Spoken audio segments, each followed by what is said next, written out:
السلام علیکم ورحمۃ اللہ وبرکاتہ۔ نماز اللہ کی بہت بڑی نعمت ہے، ایک عبادت ہے۔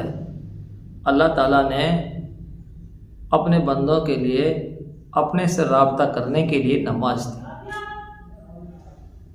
نماز کے ذریعے سے اللہ تعالیٰ سے ملاقاتیں ہوتی ہیں۔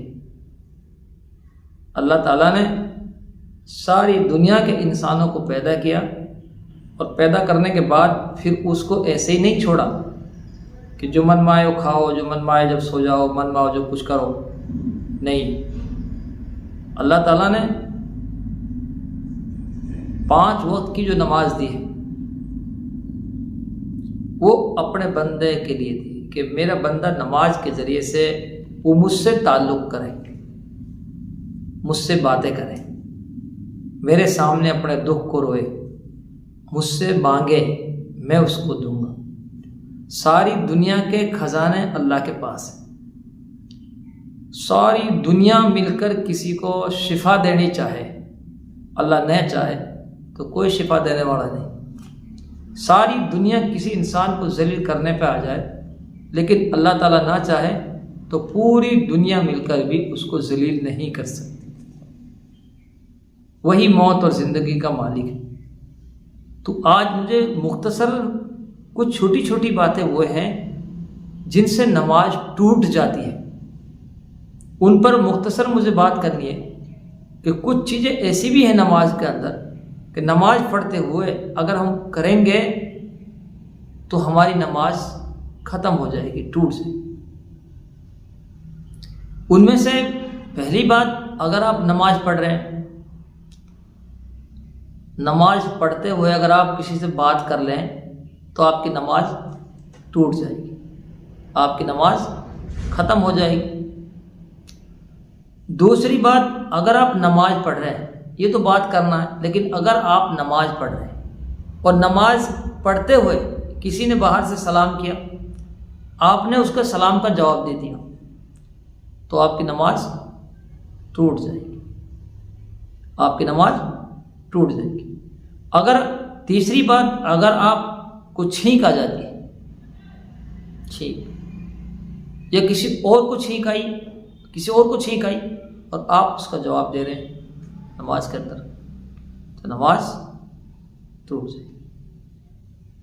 یا پھر چوتھی بات، اگر آپ کسی نماز پڑھ رہے ہیں، کوئی درد آپ کے جسم کے اندر کہیں، جس کی وجہ سے اس طریقے سے کچھ آواز نکل جاتی ہے تو آپ کی نماز ٹوٹ جائے گی۔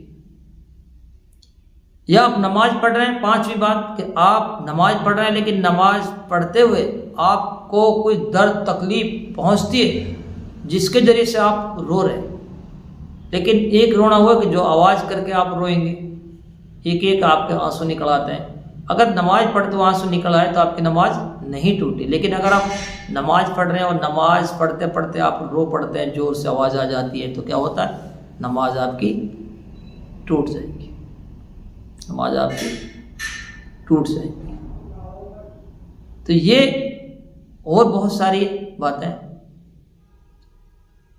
اگر آپ چھٹی بات کہ آپ نماز پڑھ رہے ہیں، آپ ہنس پڑے، ایک ہنسنا تو یہ کہ آپ منہ سے ہی ہلکے سے بس محسوس ہی کر رہے ہیں، ایک اگل بغل میں جو آدمی اس کو نہیں پتا کہ ہنس رہا ہے، خود محسوس ہو رہا کہ میں ہنس رہا ہوں، اس سے نماز تو نہیں ٹوٹتی۔ لیکن ہاں، اگر آپ اتنی زور سے آپ ہنسے، جس کو کہا مار کر ہنسنا کہتے ہیں، کہ کئی آدمیوں نے آپ کی آواز کو سن لیا، تو پھر کیا ہوگا؟ دونوں چیزیں ختم ہو جائیں گی، آپ کی نماز بھی چلی جائے گی اور آپ کی وضو بھی چلی جائے گی۔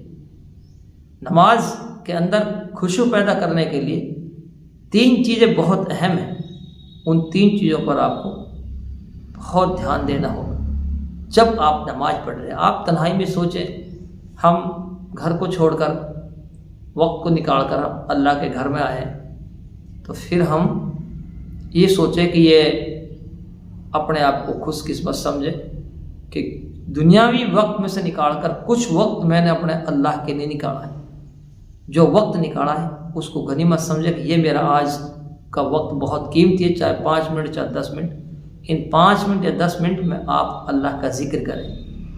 نماز میں بھی دیری ہے تو آپ قرآن تلاوت کیجئے، نفلیں پڑھ لیجئے آپ، لیکن آپ اس طریقے سے نہیں کہ آپ گھنٹے پر آپ کی نگاہ جمی ہوئی ہے، ایک ایک سیکنڈ آپ گن رہے ہیں۔ کیا مطلب؟ آپ کا دل نہیں ہے مسجد میں، آپ کا من نہیں ہے نماز پڑھنے میں، من مسجد میں، آپ کا من اور دل آپ کا کہاں ہے؟ آپ کا گھر پہ ہے۔ اسی لیے آپ گھنٹے کی سوئی، گھنٹے کی جو منٹ سیکنڈ کو گن رہے ہیں آپ کہ جلدی سے نماز ہو جائے، میں بھاگوں یہاں سے۔ نہیں، یہی تو ایک دھوکہ ہے۔